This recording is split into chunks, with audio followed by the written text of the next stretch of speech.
Hello students, good morning. आज की इस वीडियो में हम पढ़ने वाले हैं एनसीईआरटी कक्षा 10 विज्ञान का 8वां अध्याय आनुवांशिकता।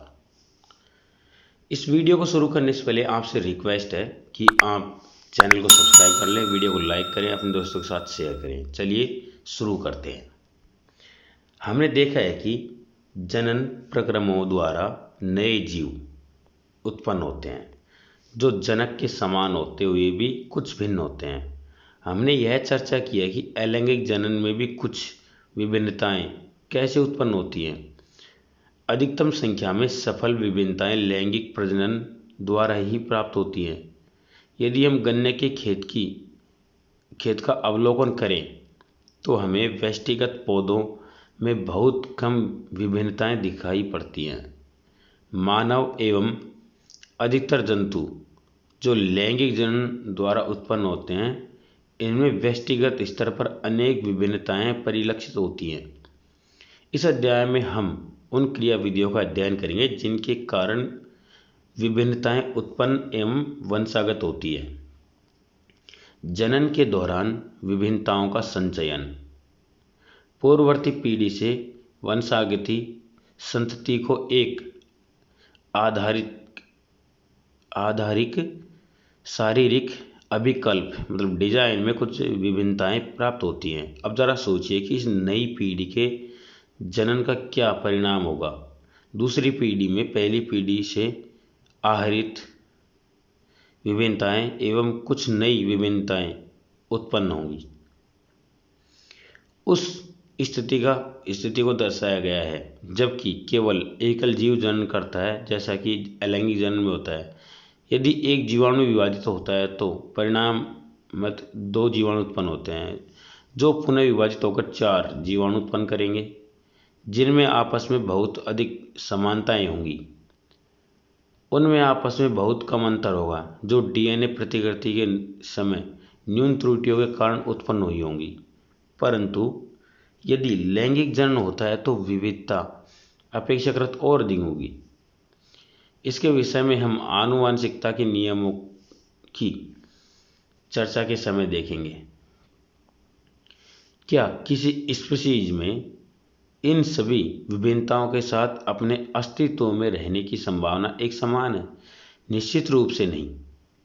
प्रकृति की विविधता के आधार पर विभिन्न जीवों का विभिन्न प्रकार के लाभ हो सकते हैं। उष्णता को सहन करने की क्षमता वाले जीवाणुओं को अधिक गर्मी से बचने की संभावना अधिक होती है। उसकी चर्चा हम पहले कर चुके हैं। पर्यावरण कारकों द्वारा उत्तम परिवर्त का चयन जैव विकास प्रक्रम का आधार बनाता है, जिसकी चर्चा हम आगे करेंगे। तो यहाँ पर कुछ प्रश्न हैं जिनके उत्तर आप मिल जाएंगे आप जैसे इनको पढ़ेंगे।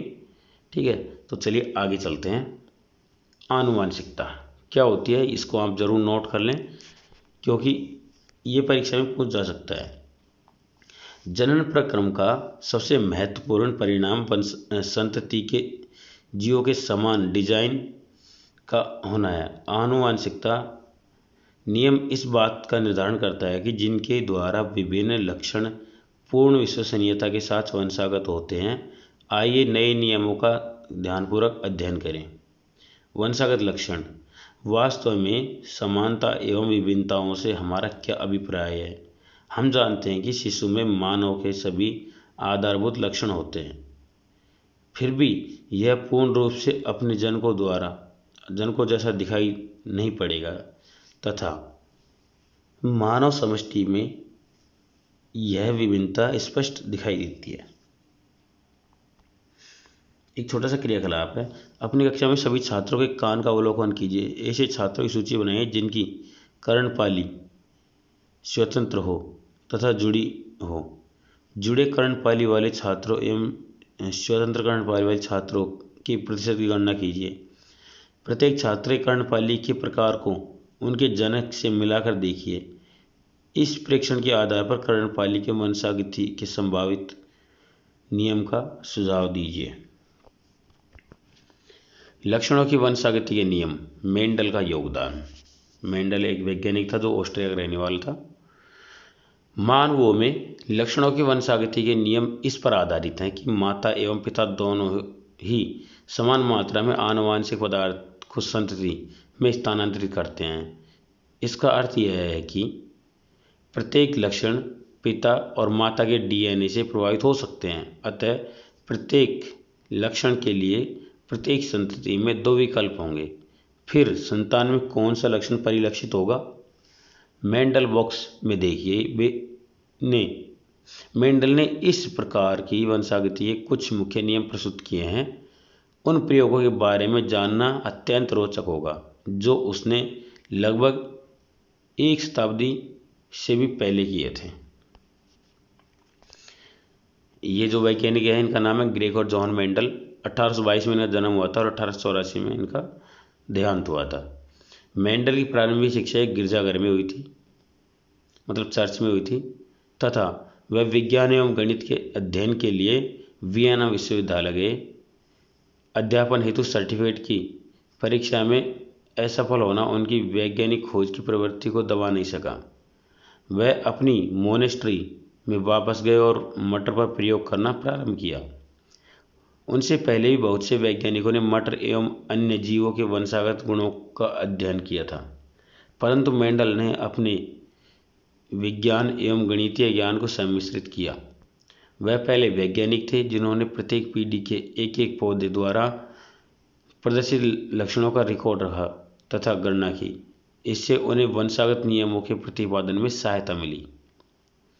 मेंडल के मटर के पौधे के अनेक विपर्यासी मतलब विकल्पी लक्षणों का अध्ययन किया जो स्थूल रूप से दिखाई देते हैं। उदाहरणतः गोल व झुर्रीदार बीज, लंबे व बौने पौधे, सफ़ेद व बैंगनी फूल इत्यादि। उसने विभिन्न लक्षणों वाले मटर के पौधों को भी लिया, जैसे कि लंबे पौधे तथा बौने पौधे। इससे प्राप्त संतति पीढ़ी में लंबे एवं बौने पौधों के प्रतिशत की गणना की।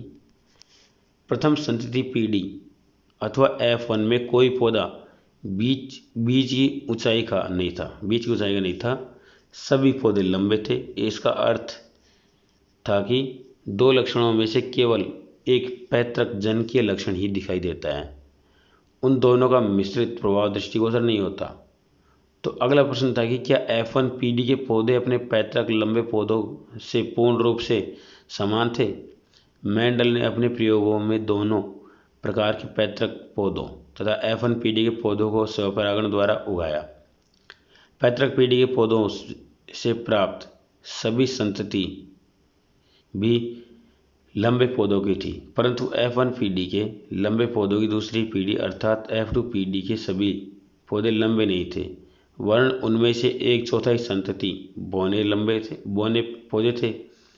यह इंगित करता है कि F1 पौधे द्वारा लंबाई एवं बौनेपन दोनों विशेषकों मतलब लक्षणों की वंशागति नहीं हुई, परंतु केवल लंबाई वाला लक्षण ही व्यक्त हो पाया।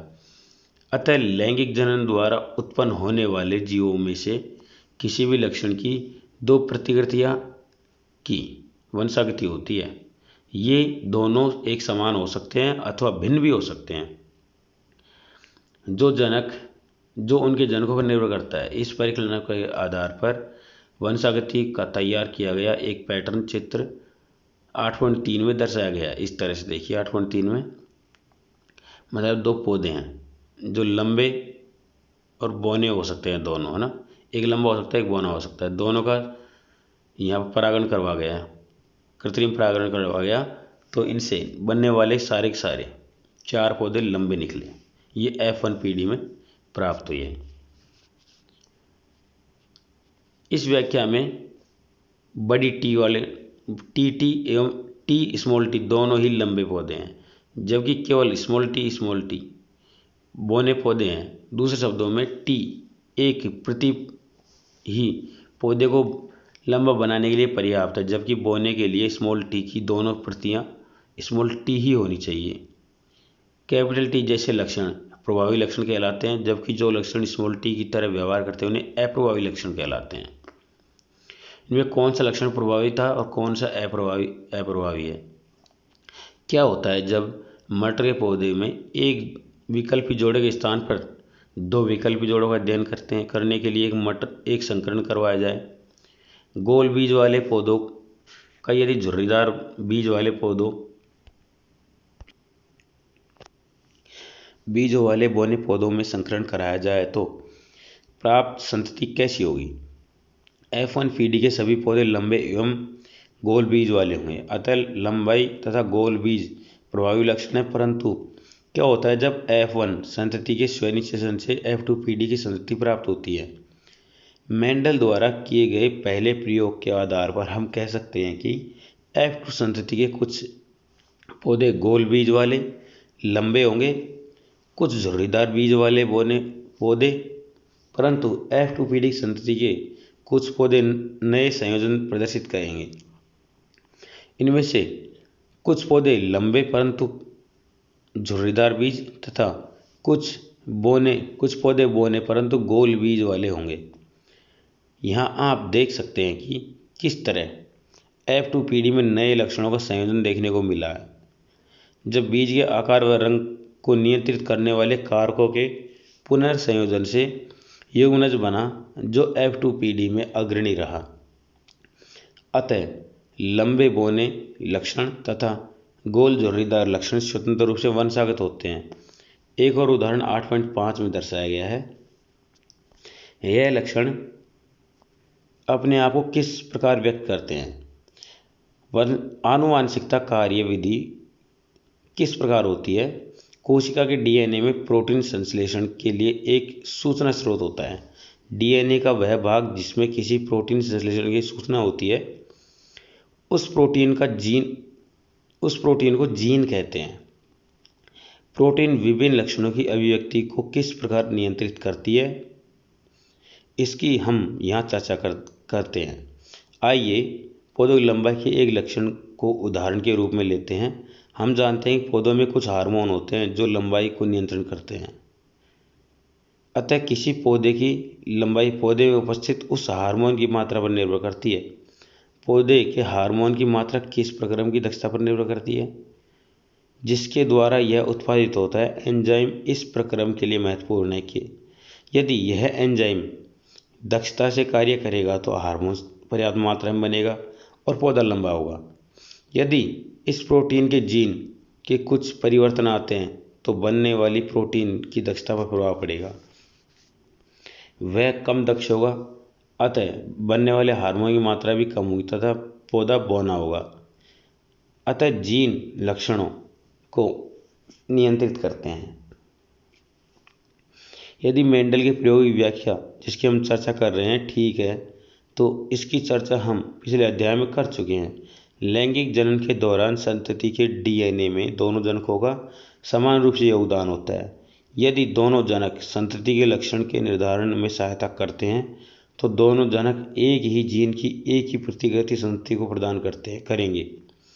इसका अर्थ है कि मटर के प्रत्येक पौधे से सभी जीन के 2 सेट होंगे। प्रत्येक जनक से एक सेट की वंशानुगति होती है। इस तरीके को सफल करने के लिए प्रत्येक जनन कोशिका में जीन का केवल एक ही सेट होगा, जबकि सामान्य कायिक कोशिका में जीन के सेट की 2 प्रतियां होती हैं। फिर इससे जनन कोशिका में इसका एक सेट किस प्रकार बनता है? यदि संतति पौधे को जनक पौधे से संपूर्ण जीनों का एक संपूर्ण सेट प्राप्त होता है तो चित्र 8.5 में दर्शाया प्रयोग सफल नहीं हो सकता। इसका मुख्य कारण यह है कि 2 लक्षण R तथा Y सेट में एक दूसरे से संलग्न रहेंगे तथा स्वतंत्र रूप से आहरित नहीं हो सकते। इसे इस तथ्य के आधार पर समझा जा सकता है कि वास्तव में एक जीन सेट केवल एक डीएनए संरचना रूप में न होकर डीएनए के अलग अलग स्वतंत्र रूप में होते हैं। प्रत्येक एक गुणसूत्र कहलाता है। अतः प्रत्येक कोशिका में प्रत्येक गुणसूत्र की 2 प्रतिकृतियां होती हैं जिनमें से एक नर तथा दूसरी मादा जनक से प्राप्त होती है। प्रत्येक जनन कोशिका पैतृक अथवा मातृक से गुणसूत्र के प्रत्येक जोड़े का केवल एक गुणसूत्री एक जनन कोशिका युग्मक में जाता है। जब 2 युग्मकों का संलयन होता है तो बने हुए युग्मनज में गुणसूत्रों की संख्या पुनः सामान्य हो जाती है तथा संतति में गुणसूत्रों की संख्या निर्धारित बनी रहती है, जो स्पीशीज के डीएनए के स्थायित्व को सुनिश्चित करता है। वंशागति की इस क्रियाविधि में मेंडल के प्रयोगों के परिणाम की व्याख्या की जाती है। इसका उपयोग लैंगिक जनन वाले सभी जीव करते हैं, परंतु अलैंगिक जनन वाले जीव भी वंशागति इन्हीं नियमों का पालन करते हैं। क्या हम पता लगा सकते हैं कि उनमें वंशागति किस प्रकार होती है? अब बात करें हम लिंग निर्धारण की। इस बात की चर्चा हम कर चुके हैं कि लैंगिक जनन में भाग लेने वाले दो एकल जीव किसी न किसी रूप से एक दूसरे से भिन्न होते हैं, जिसके कारण नवजात का लिंग निर्धारण कैसे होता है। अलग अलग स्पीशीज इसके लिए अलग अलग युक्ति अपनाते हैं। कुछ पूर्ण रूप से पर्यावरण पर निर्भर करते हैं, इसलिए कुछ प्राणियों में जैसे कुछ सरीसृप लिंग निर्धारण निश्चित अंड युग्मक के ऊष्मायन ताप पर निर्भर करता है कि संतति नर होगी या मादा। घोंगे जैसे कुछ प्राणी अपना लिंग बदल सकते हैं, जो इस बात का संकेत है कि इनमें लिंग निर्धारण आनुवंशिक नहीं है, लेकिन मानव में लिंग निर्धारण आनुवंशिक आधार पर होता है। दूसरे शब्दों में जनक जीवों से वंशानुगत जीन ही इस बात का निर्णय करते हैं कि संतति लड़का होगा अथवा लड़की होगी। परंतु अभी तक हम मानते रहे हैं कि दोनों जनकों से एक जैसे जीन सेट संतति में जाते हैं, जो यह शाश्वत नियम है। फिर लिंग निर्धारण वंशानुगत कैसे हो सकता है? इसकी व्याख्या इस तथ्य से निहित होती है कि मानव के सभी गुणसूत्र पूर्ण रूप से युग्म नहीं होते। मानव में अधिकतर गुणसूत्र माता और पिता के गुणसूत्रों के प्रतिरूप होते हैं। उनकी संख्या 22 जोड़े, परंतु एक युग्म जैसे लिंग गुणसूत्र कहते हैं, जो सदा पूर्ण जोड़े में नहीं होते।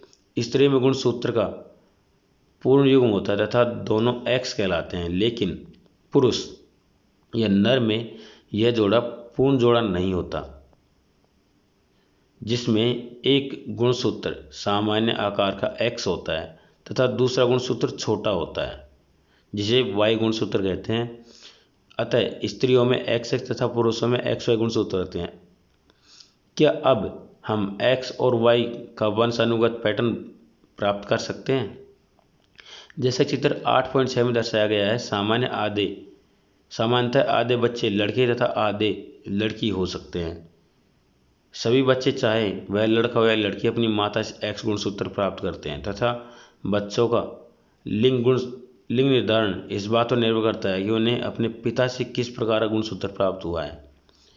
जिस बच्चे को अपने पिता से एक्स गुणसूत्र वंशानुगत हुआ है वह लड़की, जिससे अपने पिता से वाई गुणसूत्र वंशानुगत होता है वह लड़का होता है। तो इस प्रकार से हमारा यह अध्याय खत्म होता है।